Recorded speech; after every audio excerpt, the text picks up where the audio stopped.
Hello guys, नमस्कार. तर पुन्हा एकदा माझ्या नवीन ब्लॉगमध्ये तुमचं अगदी मनापासून स्वागत आहे. तर गाईज, आज मी निघाले होते आयप्पाला. आमच्या इथे आयप्पा भरला होता आणि तेही माझ्या लक्षात पण नव्हतं की आयप्पा भरला आहे. तो माझ्या मैत्रिणीने कॉल केला की बोलते मी चालले चल म्हणून. तिने येते की नाही असं नाही विचारलं, की जाऊया असं बोलले. तिने अचानक ठरवलं आणि एक दिवस बाकी होता फक्त आयप्पाला. आता म्हटलं काय करू. आणि त्यात मुलं पण बोलली मम्मी चल ना गं, चल ना गं, चल ना गं. आणि काही लोक रिटर्न येत होते. तर आम्हाला असं वाटलं की आता आम्ही उशिराच गेलो 10:30 10:30ला असं. तर आम्ही म्हटलं आता एवढं उशीर झालं म्हणजे काही गर्दी वगैरे नसेल, पण प्रचंड गर्दी होती तिथे. बघू शकता म्हणजे तुम्हाला पुढे व्हिडिओमध्ये दिसेलच. आणि मस्त दुकानं वगैरे पण होते, असे स्टॉल होते, खायचे दुकानं होते. आणि असं म्हणजे घेण्यासारखं वगैरे असं काय नव्हतं, फक्त खेळणी, खायच्या गोष्टी आणि पाळणं वगैरे, बस एवढंच होतं. तर फक्त एक दिवस बाकी होता आयप्पाला. आणि संडेला मी तिला बोलले संडेला जाऊ, तर ती बोलते नको, की सोमवारी मुलांची शाळा असते, सकाळी उठवणं होत नाही. म्हणून म्हटलं ठीक आहे, सॅटर्डेलाच आम्ही गेलो. तर आम्ही तिचं नवरा पण होता, पण तिचा नवरा बाईकवर मुलांना घेऊन पुढे गेला होता आणि आम्ही पाय चाललो होतो. तर मग ती आणि माझी मुलं आणि आम्ही असे चौघंजण चाललो होतो. तर मग तिथून पण बरेच लोक गर्दी होती आणि भरपूर गोष्टी अशा घेण्यासारख्या होत्या मुलांच्या लहान.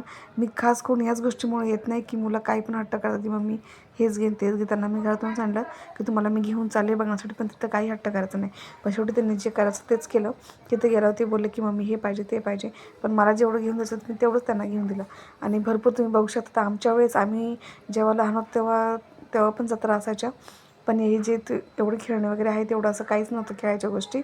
आणि ते आम्ही तिच्या नावाची वाट बघत होतो, कारण की तिच्या एका मुलाला आम्हाला आमच्यासोबत घ्यायचं होतं, कारण की गर्दी होती खूप. तर मुलं हरवायची जास्त दाट शक्यता असते. आणि माझी दोन्ही मुलं माझ्यासोबतच होते. त्याच्यामुळं फायनली तिचा नवरा तिथे आला आणि एका मुलाला त्यांचे नवऱ्याकडे दिले आणि एका मुलाला आम्ही आमच्यासोबत घेतलं. तर मग हे सगळं झाल्यानंतर मग आम्ही तिथे भेटलो आणि म्हटलं आता पुढे भरपूर काही फिरण्यासारखं होतं. तुम्ही बघू शकता गर्दी किती होती. 11च्या दरम्यानच ही गर्दी खूप होती. आणि समोरचा जो ड्रॅगन दिसतो आहे, जो पाळण्यासारखा होता, तिथं माझ्या मुलाने हट्ट केला की मम्मी तिथे मला बसायचं आहे म्हणून. तर मी म्हटलं मी तर काय त्याच्यात बसणार नाही. म्हटले नको, मी तिला एवढी बोलली की आपण जेवण वगैरे करून आलो आहे. म्हणे नको, ते बस खाल्ल्यानंतर असं मळमळतं. तरी ती खूप म्हणजे एकदम तिचा चेहरा सॅड झाला की नको. तर मी तिला समजावलं, बोललं ठीक आहे. मग ती समजली. तशी माझी मुलगी समजूतदारच आहे, तिला समजावलं की ती समजून घेते. आणि एवढे मोठे मोठे पाळणे होते तुम्ही बघू शकता. आणि ते तिचं भलतं चालू होतं. तर हे काही तिने घेतलं नाही, पण असेच काढून फोटो वगैरे तिने काढले आणि खूप छान होतं ते.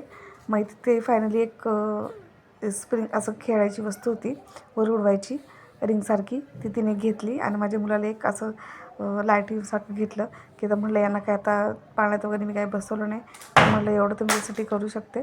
तर मी त्यांच्यासाठी तेवढं घेतलं. आणि पुढे आल्यानंतर माझ्या मैत्रिणीचं तर वेगळं चाललं होतं.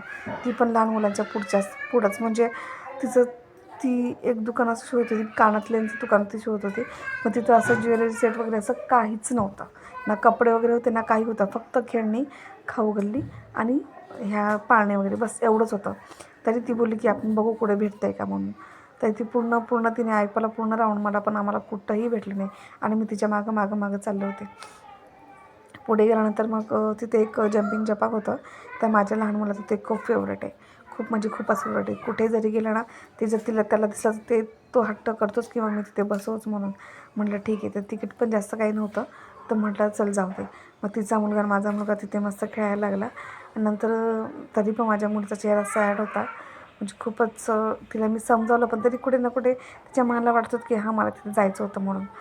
पण मी त्यांना घरातून सांगितलं की फक्त मी तुम्हाला फिरायला बघायला घेऊन जाते. आता साहजिकच आहे, लहान मुलं म्हटल्यावर सगळ्या गोष्टी बघितल्यावर त्यांचं मन कुठे ना कुठे होतं की बाबा हां आपण काहीतरी घेतलं पाहिजे वगैरे असं. आणि त्यांनी खायचं वगैरे काही हट्ट केला नाही, कारण की आम्ही जेवण चालतो. मग इथे तिचा मुलगा आणि माझा मुलगा मस्त खेळत होते जम्पिंग जपाक.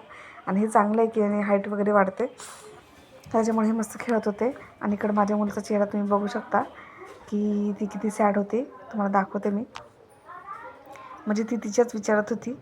तर तिला मी समजावून तर शांत केलं, तर पण तिच्या मनात वेगळंच विचार चालतं की बाबा हां मला ह्या गोष्टी खेळायच्या होत्या वगैरे. मग तिला तिची नाराजगी दूर करण्यासाठी मी तिला एक म्हणजे तीच बोलली की मम्मी हे तरी घे म्हणून. मग तिला मी एक क्लेचं पॅकेट घेऊन दिलं. असं दुकानामध्ये सिंगल घ्यायला गेलं तर महाग भेटतं, मग तिथं जरा स्वस्तात होतं. मग तिला मी क्लेचं पॅकेट घेऊन दिलं. ती त्याच्यावरती शांत झाली. तशी ती शांतच होती, पण मला असं वाटतं की तिचा चेहरा खूप सॅड वाटत होता. मग आम्ही हे सगळं नंतर खेळून झाल्यानंतर तिचा छोटा मुलगा आला. तो पण हट्ट करायला लागला की मला याच्यामध्ये खेळायचं आहे. मग त्याची तिथे आम्ही त्याचं पूर्ण होईपर्यंत आम्ही थोडा वेळ थांबलो. आणि टाईम बघितला तर 11:30 वाजले होते. आता मला घरी जाईपर्यंत 12 तर नक्कीच वाजणार आहे, कारण की 20-25 मिनटं तर आम्हाला लागतातच. मग फायनली आम्ही त्या गर्दीत निघत चाललो होतो. बघू शकता 12च म्हणजे 11:30 पावणे 12 होत आले तरी गर्दी काही कमी नव्हती झाली, कारण की आयपाला फक्त 1 दिवस बाकी होता. त्यामुळे खूप म्हणजे मुलं नंतर मग बोलले घरी आलं की मम्मी हां मला तुम्ही नेलं बरं झालं, थँक्यू वगैरे असं. तर जाता आम्ही दुकानं बघत होतो. तर आमचं मस्त फिरून वगैरे झालं होतं. तुम्हाला हा माझा ब्लॉग कसा वाटला ना, आमचा इथला आयपा कसा वाटला कमेंट करून नक्की सांगा. तुमच्या इथे पण असंच आयपा पडतो का ते नक्की सांगा. तुम्हाला हा आवडलाच लाईक करा, शेअर करा आणि चॅनलला माझ्या नेहमीप्रमाणे जसं सांगतो तसं सबस्क्राईब करायला विसरू नका. बाय बाय, भेटूया पुढच्या ब्लॉगमध्ये.